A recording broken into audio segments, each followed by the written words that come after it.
guys, mo niya ko ang motor si Surfy 125. Napalit na ko ni as a brand new sa Rossi Company. Kini nga motor guys, mo niya ang outcome sa ko ang home-based job for 10 months. Isa lang ni sa akong mga napundar na gamit. Ug swak kaayo ang price ani guys. Very affordable. Pwede sa tanan, babae man o lalaki. So next akong buhaton is nagpalit ko og Joy pang washing sa ako ang Surfy 125. Ako siyang sabunan guys aron mas musinaw pa siya. Then hindi ko gunting og ang water.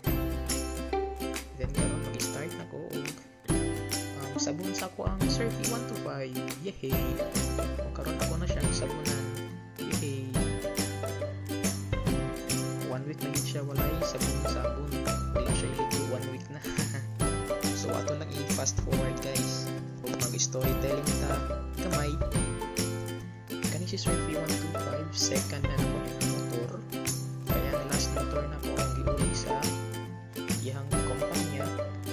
Medyo namahalan ko kay times 3 ang total price niya kung utangon siya kay since utang mang dito. Kani si Surfy 125 ako aning di on the spot cash kay mas barato kung cash ang bayad. Ako guys, grabe kay ko mainampingon sa gamit ug akong ginaalagaan permanente para magdugay. Same sa tao, dapat alagaan mo para magdugay. Kini si Surfy 125 guys, ang motor 5 months old na siya. Then ako gyapon siyang ginaampingan para ma-retain ang iyang looks, ang iyang kasinaw, para dili siya daan tanawon.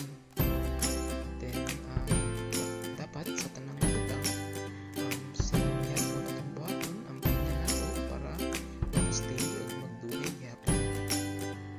So kanyang gibuhat, example ni o bunta kamapod inyo pong buhaton.